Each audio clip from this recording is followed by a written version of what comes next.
3 अप्रैल 2025 रूपनगर के सिविल अस्पताल में एक बड़ा ही सीरियस केस सामने आता है।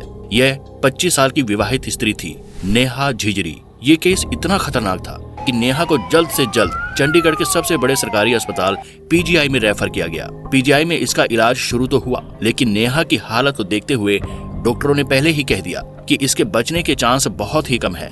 हालांकि डॉक्टरों ने नेहा को बचाने का भरसक प्रयास किया। इलाज के दौरान पता चला कि नेहा की बॉडी में काफी अधिक मात्रा में पॉइजन फैल चुका है। डॉक्टरों ने तुरंत डायलिसिस की प्रक्रिया आरंभ की। डायलिसिस के माध्यम से करीब 1.5 बोतल जहर को बॉडी से बाहर निकाला गया, लेकिन बावजूद इसके जहर ने अपना काम कर दिया था।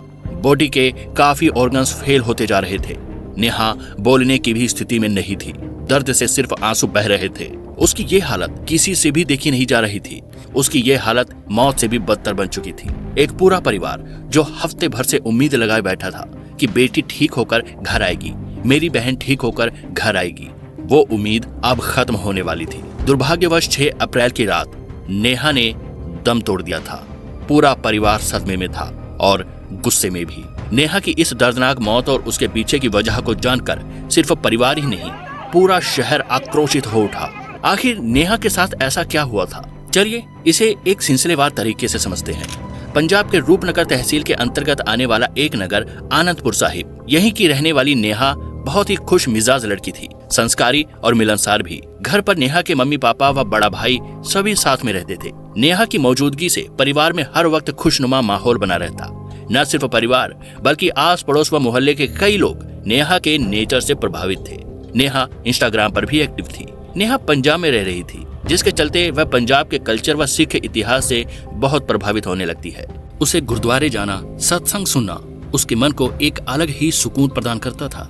वह सिखिज्म को समझना शुरू करती है। सिखिज्म के प्रति उसका यह लगाव इतना बढ़ जाता है कि 23 साल की उम्र तक आते आते वह सिख पंथ को अपनाने का फैसला कर लेती है। वह अपने परिवार से यह बात बताती है।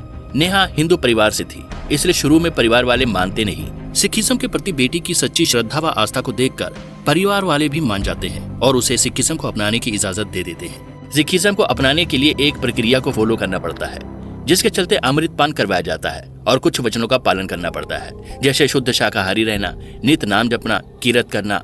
नेहा इन सभी प्रोसेस को फॉलो करते हुए सिखिज्म को अपना लेती है और एक अमृतधारी सिख बन जाती है। जब नेहा 24 साल की हुई तो घर वाले नेहा के लिए एक अच्छे लड़के की तलाश करने लगे। आजकल की ज्यादातर युवा जनरेशन अपनी पसंद के लड़के या लड़की से शादी करने की प्राथमिकता को आगे रखते हैं, जबकि नेहा ऐसी लड़की नहीं थी। वह अपने मम्मी पापा के द्वारा खोजे गए, पसंद किए गए रिश्ते से ही शादी करना चाहती थी, यानी वह अरेंज मैरिज पर विश्वास रखती थी।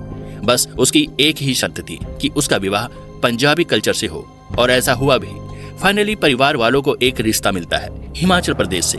ये जगह आनंदपुर से महज 7-8 किलोमीटर से शुरू हो जाती है।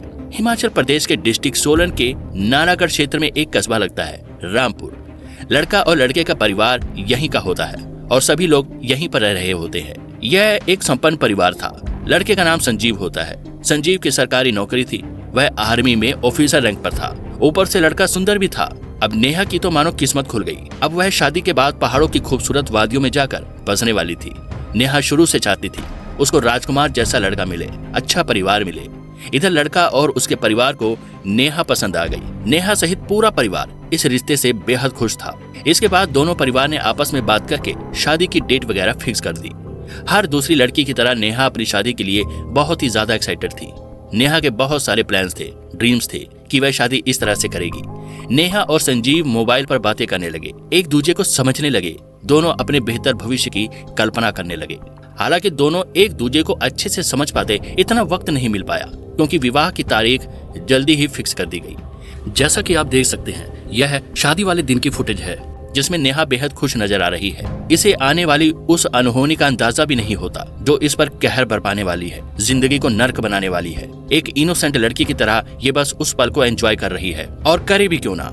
ये एक अच्छे परिवार में जाने की खुशी थी, अपने मन चाहे वर के साथ जीवन के एक नए शुरुआत की खुशी थी। तारीख आती है 24 नवंबर 2024। इस दिन सिख परंपरा अनुसार विवाह संपन्न हो जाता है, जैसा कि नेहा चाहती थी। नेहा विदा होकर अपने ससुराल पहुंचती है। ससुराल में नेहा का पहला दिन बड़े अच्छे से बीतता है। आगे का एक हफ्ता भी सब कुछ ठीक ही रहता है, लेकिन उसके बाद चीजें बदलने लगती है। घर में नेहा के प्रति सास का व्यवहार कुछ अजीब सा होने लगा। सास ने अपना असली रूप दिखाना शुरू कर दिया।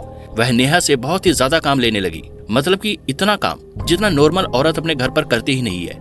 कुछ ऐसे काम भी जो कि एक औरत के ना भी हो वह भी नेहा को करने पड़ते थे।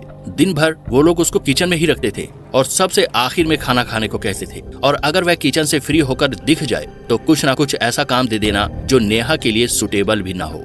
हालांकि नेहा एक समझदार लड़की थी, उसे लगा कि आगे सब ठीक हो जाएगा। ये सब बातें अपने घर वालों से शेयर करके उन्हें परेशान करना सही नहीं, फालतू में बात आगे बढ़ेगी। सो इनिशियली नेहा ने सब कुछ अपने तक ही सीमित रखा, जैसे कुछ हुआ ही ना हो। हालांकि अभी संजीव को ये बात पता नहीं थी, बस उसकी फैमिली ही नेहा के साथ इस तरह से बिहेव कर रही थी। लेकिन जब यह सब कुछ बहुत ही ज्यादा बढ़ने लगा तो उसने थक हार के अपनी माँ से यह सब कुछ डिस्कस किया, उनको सब कुछ बताया। लेकिन नेहा की माँ, जिसको शायद यहाँ पर कुछ डिसीजन लेना चाहिए था, उन्होंने भी हर दूसरी माँ की तरह नेहा को भी यही कहा कि नई फैमिली है, तू थोड़ा एडजस्ट करना सीख ले। जैसे चार बर्तन साथ हो तो आपस में थोड़ा बहुत खटकते हैं, इसीलिए तू हिम्मत बांध कर रख। नए माहौल में ढलने में अभी समय लगेगा बेटा, बाद में सब कुछ ठीक हो जाएगा। सबसे बड़ी प्रॉब्लम यहाँ पर ये थी कि नेहा की माँ, जिनको समझना चाहिए था, वो नेहा को समझाना शुरू कर देती है। इसके बाद नेहा को भी लगता है शायद चीजें इसी तरह से वर्क करती हैं और थोड़ा टाइम देने से सिचुएशन शायद थोड़ा बेटर हो जाए। लेकिन यह इस फैमिली की बहुत बड़ी गलतफहमी थी। नेहा अभी तक समझ नहीं पा रही थी कि जो ट्रीटमेंट उसको दिया जा रहा है उसका आखिरकार कारण क्या है। पर जैसे ही एक महीना बीता तो सास नेहा को कुछ ऐसी बातें बोलने लगी जिससे नेहा समझ गई कि ये सब लोग मेरे साथ ऐसा क्यों कर रहे हैं। वे लोग दहेज के लिए ऐसा कर रहे थे। दहेज में उन लोगों ने एक कार, गोल्ड चेन और थोड़ा कैश की मांग रखी। नेहा ने जैसे ही यह सुना वो बहुत ही ज्यादा हार्ट ब्रोकन हो गई थी, क्योंकि वो इस तरह का कुछ भी अपने ससुराल वालों से एक्सेप्ट ही नहीं कर रही थी। नेहा ने बताया कि उसके पिता की इतनी हैसियत नहीं है कि वह यह सब कुछ अफोर्ड कर सके, लेकिन नेहा के ससुराल वालों पर इन चीजों का कोई फर्क ही नहीं पड़ रहा था। नेहा ये बात अब अपने पति संजीव से शेयर करती है और उन्हें समझाने को कहती है कि वो लोग अपनी जिद छोड़ दें और मेरे साथ ऐसा बर्ताव ना करें। मेरे परिवार वाले ये सब चीजें अफोर्ड नहीं कर सकते। लेकिन अब नेहा का दिल और भी ज्यादा टूट जाता है जब उसे पता चलता है कि उसका पति संजीव भी इन सब में इन्वॉल्व है। नेहा का साथ देने की बजाय संजीव भी अपने पेरेंट्स का ही साथ देता है और वह भी उससे अलग अलग चीजों की डिमांड करना शुरू कर देता है। इनफैक्ट एक महीना बीत जाने के बाद जब उनको दिखता है कि उनकी डिमांड पूरी नहीं हो रही है तो वह नेहा को मारना पीटना भी शुरू कर देते हैं। पति भी उस पर हाथ उठाने लगता है। दिन महीने बीतते जा रहे थे। पूरा ससुराल उसे मेंटली और फिजिकली हर तरह से टॉर्चर करने लगा था। ससुराल वाले उसके धर्म पर चोट करने लगे। वे अक्सर उसे मीट पकाने को कहते। जब नेहा ये सब करने से साफ इनकार कर देती तो उसे उनके गुस्से का सामना करना पड़ता। इस तरह नेहा चुपचाप सब कुछ सहती चली गई। अब आप समझ रहे होंगे कि नेहा किस तरह के टफ सिचुएशन में सरवाइव कर रही थी। मानो नेहा ने इन सब को अपनी किस्मत मान लिया था। वह अपने पति के साथ, अपने ससुराल के साथ इसी तरह से रहती थी, जली कटी सुनती रहती थी। नौकरानी से भी बदतर व्यवहार किया जाने लगा था उसके साथ। उसने अपनी माँ से भी कंप्लेंट करना छोड़ दिया था, क्योंकि उसकी माँ उसको हमेशा ही एडजस्ट करने के लिए कहती रहती थी। लगभग 5 महीने बीत चुके थे। नेहा ने बहुत ज्यादा सह लिया था, लेकिन अब यह बात पब्लिकली सबको पता चलने वाली थी। 19 अप्रैल 2025 रात लगभग 8:46 के अराउंड नेहा के पेरेंट्स को एक कॉल आती है, जो कि नेहा के ससुराल की तरफ से थी। लेकिन वहाँ पर उनके ससुराल की तरफ से कोई बात नहीं कर रहा था, बल्कि उनका पड़ोसी था, जो उनको कहता है कि नेहा की तबीयत बहुत ही ज्यादा खराब है, आप जल्दी से जल्दी हिमाचल के नालागढ़ पहुंचिए। नेहा की फैमिली जैसे ही यह बात सुनती है, वह सीधा नेहा के ससुराल की तरफ निकल पड़ती है। रात को ही वह लोग वहाँ पर पहुंच जाते हैं, लेकिन वहाँ पे पहुंचकर जो मंजर वह अपने सामने देखते हैं वह और भी ज्यादा भयानक व दयनीय था। नेहा अपने बेडरूम में अपने बेड पर अनकॉन्शियस पड़ी हुई थी। मलमूत्र बिस्तर पर ही हो चुका था। वह बहुत ही बुरी हालत में लग रही थी और उसके ससुराल का कोई भी मेंबर नेहा के आसपास भी नहीं बैठा हुआ था। वह लोग दूसरे कमरे में बैठे हुए थे। जिसके बाद नेहा की फैमिली नेहा को रूपनगर के ही एक हॉस्पिटल में ले जाती है, एडमिट कराती है। साथ में संजीव भी उनके साथ ही निकल जाता है। जैसे वह नेहा को लेकर वहां पर पहुंचते हैं तो नेहा को प्राइमरी ट्रीटमेंट दिया जाता है और उसके बाद उसकी गंभीर हालत को देखते हुए उनको पीजीआई चंडीगढ़ रेफर करने के लिए कहा जाता है। संजीव, जो कि उनके साथ रूपनगर हॉस्पिटल तक आया था, वह भी यहाँ पर अपना पल्ला झाड़ लेता है और वह वहाँ से वापस अपने घर चला जाता है। लेकिन नेहा की फैमिली के लिए वह उनकी बेटी थी और उन्होंने उसका साथ नहीं छोड़ा। नेहा की फैमिली को चीजें समझ आने लगी थी, लेकिन ये वक्त अभी आक्रोश में बहकर कदम उठाने का नहीं था। समय बहुत कम था, इसलिए वह जल्द से जल्द नेहा को लेकर पीजीआई चंडीगढ़ पहुंचते हैं। 20 अप्रैल की सुबह वो नेहा को पीजीआई में एडमिट करवा देते हैं। जिसके बाद डॉक्टर्स जैसे ही उसका ट्रीटमेंट शुरू करते हैं, थोड़ी ही देर में वो नेहा की फैमिली को एक भयानक बात बताते हैं। वो कहते हैं कि वह नेहा को बचाने की गारंटी नहीं दे सकते, क्योंकि नेहा ने बहुत ही ज्यादा क्वांटिटी में जहर कंज्यूम कर लिया है और इसकी वजह से हो सकता है कि उसका बच पाना मुश्किल हो। यह सुनते ही नेहा की फैमिली नेहा के ससुराल वालों पे आरोप लगाना शुरू कर देती है और वह बिना देरी किए इस मामले की शिकायत दर्ज कराने हिमाचल के सोलन पुलिस स्टेशन पहुंचते हैं। हालांकि पुलिस थाने में यह मामला दर्ज तो कर लिया जाता है, पर कोई कार्रवाई नहीं की जाती। जब पुलिस देखती है कि इस केस में अभी तक कोई भी कैजुअलिटी नहीं हुई है, तो पुलिस इस मामले को रफा दफा करने की सोचती है, क्योंकि उनको शायद उस समय यही बेटर लगता है। खैर, यह मामला यहाँ पर रफा दफा कर दिया गया था, लेकिन 5 दिन नेहा इस नर्क जैसी जिंदगी में सरवाइव करती है और 25 अप्रैल की सुबह एक बहुत ही बुरी खबर नेहा की फैमिली के लिए निकल के आती है। उनको बताया जाता है कि नेहा ने दम तोड़ दिया। नेहा की फैमिली को जैसे ही इस बारे में पता चला, उसकी फैमिली बहुत ही बुरी तरह टूट गई थी। उनकी फैमिली में सबसे ज्यादा खुश रहने वाला बच्चा इस दुनिया से चला गया था और जिसमें शायद उसकी कोई गलती भी नहीं थी। लेकिन अब नेहा की माँ और सभी को ये एहसास होने लगा कि हमने एक बड़ी गलती कर दी। हम ठीक से नेहा की बातों को समझ ही नहीं पाए कि वह किन कठिन हालातों का सामना कर रही है। लेकिन अब पछताने से क्या, नेहा तो जा चुकी थी। नेहा ने बचपन से जिस शादी के सपने देखे थे, वे सपने उसके लिए एक ऐसा नर्क बन गए जिसमें वह सिर्फ 5 महीने ही जिंदा रह सकी। एक इनोसेंट सी दिखने वाली लड़की जिसने कभी किसी का बुरा नहीं चाहा, कैसे सिस्टम, समाज और सबसे ज्यादा अपनों की चुप्पी का शिकार बन गई। पर बात यहीं पर खत्म नहीं होती। परिवार वालों ने एकजुट होकर बेटी को न्याय दिलाने और ससुराल वालों को सजा दिलाने की गुहार लगाई। ये घटना अब किसी से छुपी नहीं थी। सोशल मीडिया व न्यूज चैनलों के माध्यम से ये खबर पूरे पंजाब में आग की तरह फैल गई। लिहाजा पूरा आनंदपुर साहिब आक्रोशित हो उठा। नेहा का परिवार अब अकेला नहीं था। न्याय की इस लड़ाई में परिवार के साथ अब हर कोई उनके साथ खड़ा था। पर एक बात जो सबको लग रही थी कि ससुराल वालों के टॉर्चर के चलते नेहा ने अपनी जान ले ली, जबकि ये पूरी सच्चाई नहीं थी। अभी भी एक सच छुपा हुआ था। नेहा का ससुराल अपनी जगह मजबूती से खड़ा था, पैसे वाले लोग थे, अच्छा वकील था उनके पास, वह केस को दबाने की भी कोशिश करते।